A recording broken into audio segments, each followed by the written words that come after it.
할렐루야. 오늘도 새날을 주신 하나님을 찬양합니다. 오늘은 이제 성금요일입니다. 고난주간의 막바지요, 절정에 이르는 날인데요. 오늘 예수님께서 신문을 받으시고 고난받으시고 십자가에서 죽으시게 됩니다. 오늘 이 하루만큼이라도 우리 성도들 십자가에서 죽으신 예수님의 십자가 죽음을 깊이 묵상하면서 그 어느 때보다 경건하고 절제하는 삶을 살아가시기를 간절히 바랍니다. 오늘 우리에게 주시는 하나님의 말씀은 요한복음 19장 30절 한 절 말씀을 봉독해 드리겠습니다. 하나님의 말씀을 경청하시기 바랍니다. 예수께서 신 포도주를 받으신 후에 이르시되 다 이루었도다 하시고 머리를 숙이니 영혼이 떠나가시니라. 아멘.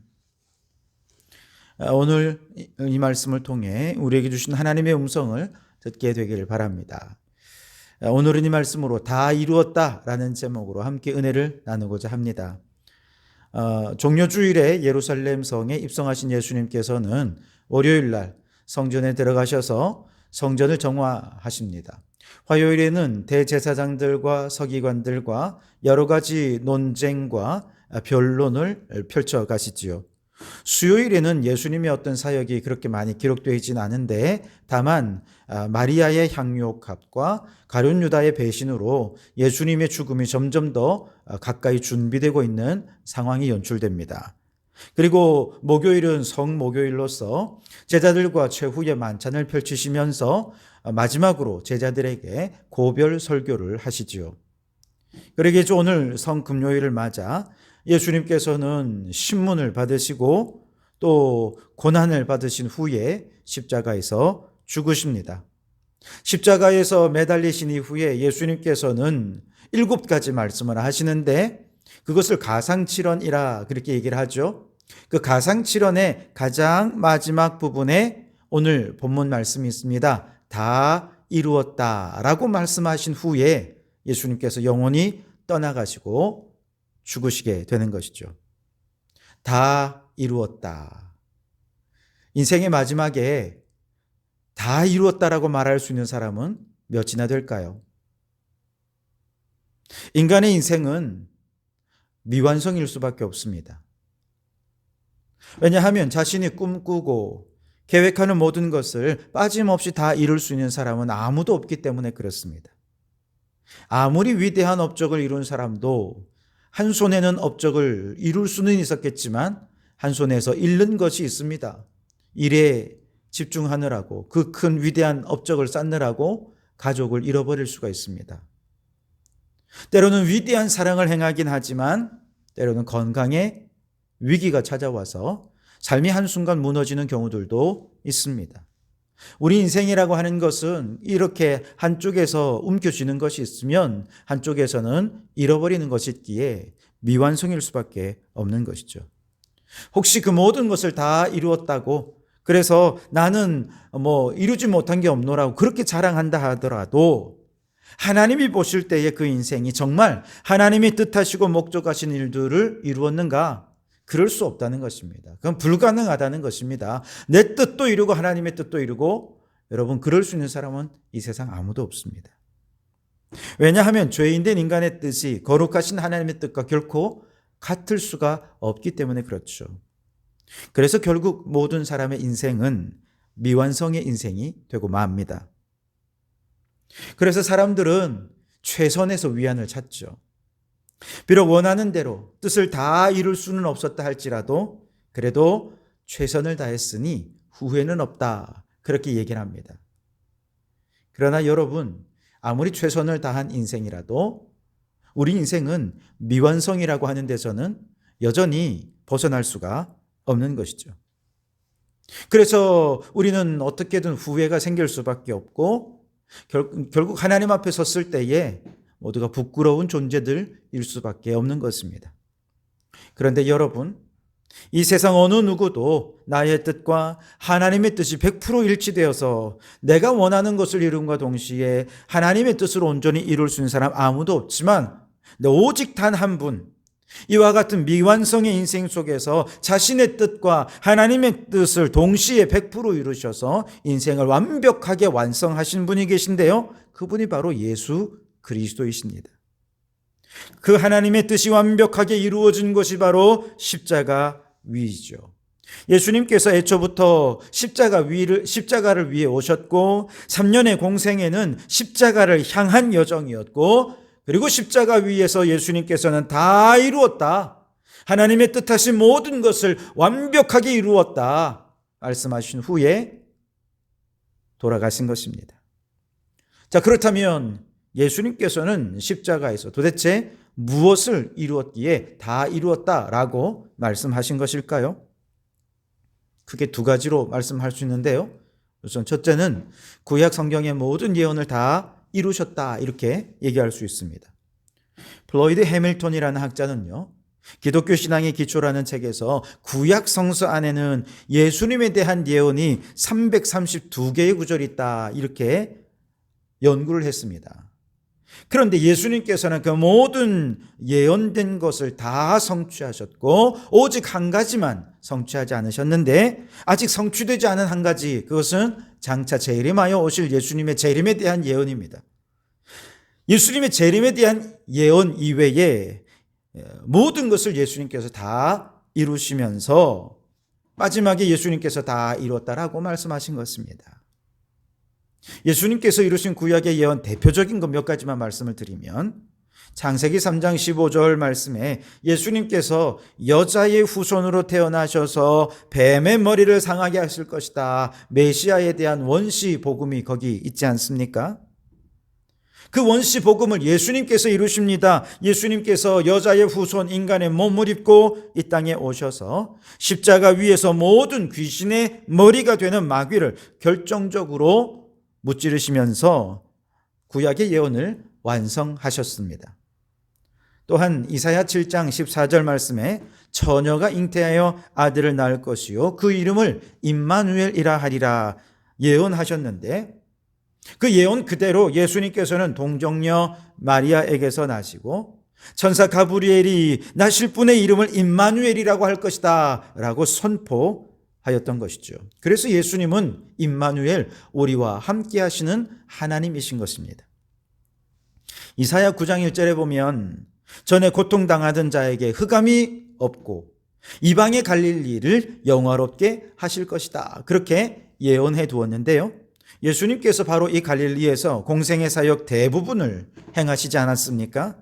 갈릴리에서 천국 복음을 전하시고, 갈릴리에서 병자를 고치고 귀신을 쫓아내고, 이 갈릴리에서 제자들을 불러 훈련시키시고, 갈릴리에서 오병이어의 기적을 베푸시고, 그리고 갈릴리로 부활하신 이후에도 갈릴리로 다시 가서 제자들을 만나지 않으셨습니까? 이처럼 유대사회 이스라엘 안에서도 가장 변방, 이방에 가장 가까웠던 이 갈릴리, 누구도 주목하지 않고 누구도 좋아하지 않았던 그 갈릴리가 예수님으로 인해서 영광스러운 도성이 된 것이죠. 구약의 예언이 예수님을 통해 완성이 된 것입니다. 그렇습니다. 예수님께서 십자가 위에서 다 이루었다라고 말씀하신 이 예수님은 바로 구약의 모든 예언을 완성하심으로 하나님의 뜻을 완벽하게 이루신 유일한 분이신 줄 믿습니다. 이처럼 구약의 모든 예언을 완성하신 예수님이야말로 하나님의 아들이시고 우리의 구원자가 되셔서 이제 그 주님을 더 뜨겁게 사랑하며 예수님을 나의 왕, 나의 구주라 고백하며 따르고 주님의 제자로 살아가는 우리 성도들이 되실 수 있기를 바랍니다. 뿐만 아니라 주님께서 완성하신 그 말씀 더 굳게 믿고 의지하며 순종하며 살겠습니다, 결단하는 오늘 이 날이 되실 수 있기를 바랍니다. 두 번째로 예수님께서 다 이루었다라고 말씀하실 때 그것은 십자가에서 죄의 형벌에 대한 값을 다 지불하셨다라고 하는 의미가 있습니다. 자, 다 이루었다, 이 말은 헬라어로 테텔레스타이입니다. 이 말은 물건값을 지불했다라는 뜻입니다. 공장에서 제품을 만들어 납품을 하면 대금을 받게 되죠. 그러면 영수증을 써서 대금을 받았다는 현금을 다 지불했다는 증서로 삼는데, 바로 이 영수증 가장 밑에 사인을 하는 이 사인이 바로 테텔레스타이라는 것입니다. 다 이루었다, 다 갚았다라고 하는 것이죠. 근데 가끔 어떤 분들은요, 급하게 돈을 빌리다 보니 정상적인 방법이 아니라 고리대금업자에게서 엄청난 이자를 감수하고 돈을 빌리는 경우들이 종종 있죠. 빌릴 때는 너무 다급하니까 급해서 빌렸는데 나중에 문제가 해결되고 보니 이자가 그저 눈덩이처럼 불어나는 것입니다. 너무 이자가 센 거예요. 그래서 결국 돈을 갚을 능력이 사라져버리는 그런 문제들이 생기죠. 그래서 큰 낭패를 당하게 되는데요. 마찬가지로 사람은 누구나 다 죄를 범했고 죄의 빚을 지고 삽니다. 그런데 이 죄에 대한 빚은 이자가 눈덩이처럼 불어나서 마귀는 끊임없이 그 빚을 갚도록 하면서 죄로 우리를 이끌어 간다는 거예요. 너 이 이자 안 갚으려면 너 이 죄를 지어야 돼 라고 하면서 우리를 끊임없이 죄로 끌고 가는 것입니다. 이거 안 갚으면 우리는 계속해서 내가 원치 않는 정말 어쩔 수 없이 더 큰 죄악의 수렁 속으로 빠져들 수밖에 없는 것이 우리의 영적 현실이라는 것이죠. 그러나 아무리 노력을 해도 그 죄의 빚이 너무 크기 때문에 우리가 선한 일을 행한다고 갚을 수 있는 게 아닙니다. 착한 일을 행한다고 갚을 수 있는 게 아니란 말이죠. 이제는 사람의 힘으로 더 갚을 수 없는 빚이 되어버리고 만 것입니다. 이 감당할 수 없는 빚더미에 앉아서 하루하루 절망 속에 살아가던 우리를 위해 예수님께서 십자가에서 물과 피를 다 쏟으시고 죽으시면서 생명으로 죄의 대가를 치르시면서 마귀에게 최종적인 영수증을 사인하는 거예요. 테텔레스타이, 다 갚았다, 다 이루었다, 그렇게 말이죠. 이제 이 사람들의 모든 죄값을 내가 대신 치러주었으니 이 사람들은 더 이상 너의 노예가 아니고 너의 종이 아니고 자유자다. 마귀에게 그 영수증을 탁 던져주는 것입니다. 그게 십자가입니다. 그런데 예수님의 그 십자가 보혈의 가치는 오고 오는 모든 인류의 죄를 다 갚고도 남음이 있는 엄청난 가치를 지니고 있는 것입니다. 그러니 이제 그 예수님을 믿기만 하면 어느 누구라 하더라도 마귀에게 남은 빚은 없습니다. 그러니 더 이상 마귀에게 억지로 종노릇하며 끌려다닐 이유가 없는 것이죠. 우리 힘으로 갚을 수 없는 그 빚을 예수님께서 다 갚아주셨기에 이제 우리에게 남은 빚은 예수님께 받은 사랑의 빚만이 남아있죠. 그러니 빚쟁이처럼 달려드는 마귀에게 우리 더 이상 굽심거릴 필요가 없는 것입니다. 당당하시기 바랍니다. 이미 우리의 모든 죄가 청산되었으니 넌 마귀야, 너는 예수 이름으로 멍하에 떠나갈지어다 선포하십시오. 반면에 우리에게 남아있는 사랑의 빚을 갚는 것은 어떻게 합니까? 예수님을 더 사랑하면 됩니다. 주님을 사랑하는 마음으로 주님을 더 기쁘시게 해드리기 위해 복음을 전하고 하나님 나라를 위해 헌신하는 삶을 살아가면 되는 것입니다. 여러분, 주님이 십자가에서 여러분의 모든 죄의 빚을 청산하셨음을 믿으십니까? 마귀가 찾아와서 다시는 여러분을 죄인이라 비난할 수 없게 되었다는 사실을 믿으십니까? 죄책감은 물론 모든 죄의 형벌이 여러분을 괴롭힐 수 없다는 사실을 믿으시기 바랍니다. 왜냐? 예수님께서 십자가에서 모든 죄값을 다 지불하시고 테텔레스타이, 다 이루었다 말씀하셨기 때문입니다. 미국의 필라델피아의 한 교회에서 성전을 건축하기 위해 회의를 열었습니다. 그들은 뭔가 기념비적인 요소를 첨가해서 새 성전을 너무나 아름답게 또 멋지게 자랑스럽게 빛내고 싶어 했습니다. 그래서 결국 그들은 세계에서 제일 높은 십자가 종탑을 세우기로 의견을 모았습니다. 오랜 공사 끝에 하늘을 찌를 듯 솟은 종탑이 완성되었고 그 위에는 우아하게 다듬어진 십자가가 올려져 있었습니다. 그러나 세계에서 제일 높은 십자가는 사람들의 시선을 그렇게 끌어모으진 않았습니다. 처음에는 사람들이 관심을 갖는 것 같더니 그냥 그 다음에는 그냥 무관심하게 지나가 버리는 것이죠. 교인들은 그 누구도 십자가에 관심을 갖지 않는 거에 대단히 실망했습니다. 어떻게 하면 저 십자가를 더 빛나게 해서 사람들의 시선을 끌 수 있을까? 그래서 더 빛나게 해야겠다. 반짝반짝하게 해야 되겠다. 인부를 고용해서 광택 내는 작업을 했습니다. 그런데 그 인부가 그만 실수로 받침대가 떨어지고 인부가 가까스로 추락을 면해서 십자가에 대롱대롱 매달리고 만 것이죠. 그러자 사람들이 외칩니다. 사람들 보시오, 저기 십자가에 사람이 매달려 있습니다. 그러니 모든 사람이 십자가를 주목하는 것이죠. 잠깐 사이 수많은 사람들이 몰려들었습니다. 모두 애가 타서 어쩔 줄 몰라 하며 웅성거리고 발을 동동 구르느니 눈물을 글썽이느니 손을 모으고 기도하느니 크게 고함치느니 그러면서 결국 그는 구조가 되었는데요. 이로 인해 교인들은 한 가지 깨달은 것이 있습니다. 아, 그렇구나. 십자가에서 이처럼 사람이 매달려야 큰 관심을 받는구나 라고 하는 깨달음이었다는 거예요. 왜냐? 그냥 십자가만 있으면 조형물에 불과하지만 십자가에 사람이 매달리면 그때는 이건 사건이 되는 거거든요. 여러분, 십자가에 하나님의 아들 예수님께서 매달리셨습니다. 이것은 사건도 그냥 사건이 아닙니다. 위대한 사건입니다. 엄청난 사건입니다. 예수님께서 십자가에 매달리심으로 구약의 예언을 다 이루어 주시는 사건이었습니다. 우리의 모든 죄의 형벌을 다 이루신 사건이었습니다. 여러분, 오늘은 예수님께서 십자가에서 죽으신 성금요일입니다. 누구를 위한 죽음입니까? 나를 위한 죽음입니다. 무엇을 위한 희생입니까? 나의 죄값을 치르기 위한 희생입니다.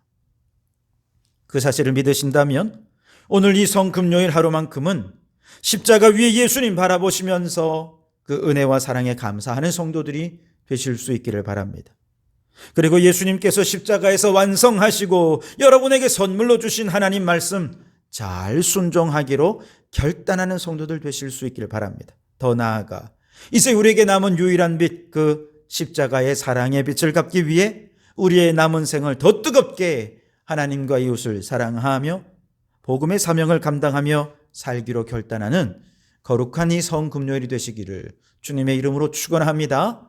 기도하시겠습니다. 주님, 십자가에서 예수님께서 죽으신 것은 나를 위한 죽음임을 다시금 깨닫게 해주시니 감사합니다.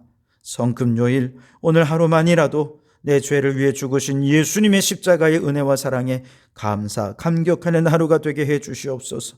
무엇보다 십자가에서 구약의 모든 예언을 다 이루신 예수님을 더욱 하나님의 아들로 믿고 의지하며 주님이 완성하시고 선물로 주신 이 말씀 잘 순종해서 주님의 뜻을 이루며 살아가는 저희들이 되게 해 주시옵소서. 주님, 십자가에서 모든 죄의 빚을 다 갚아주시며 다 이루었다 하셨습니다. 이제 우리에게 남은 빚은 사랑의 빚밖에 없으니 더 사랑하고 사명을 감당함으로 우리의 남은 생은 사랑의 빚 갚으며 살아가는 삶이 되게 해 주시옵소서. 예수님 이름으로 기도하옵나이다. 아멘.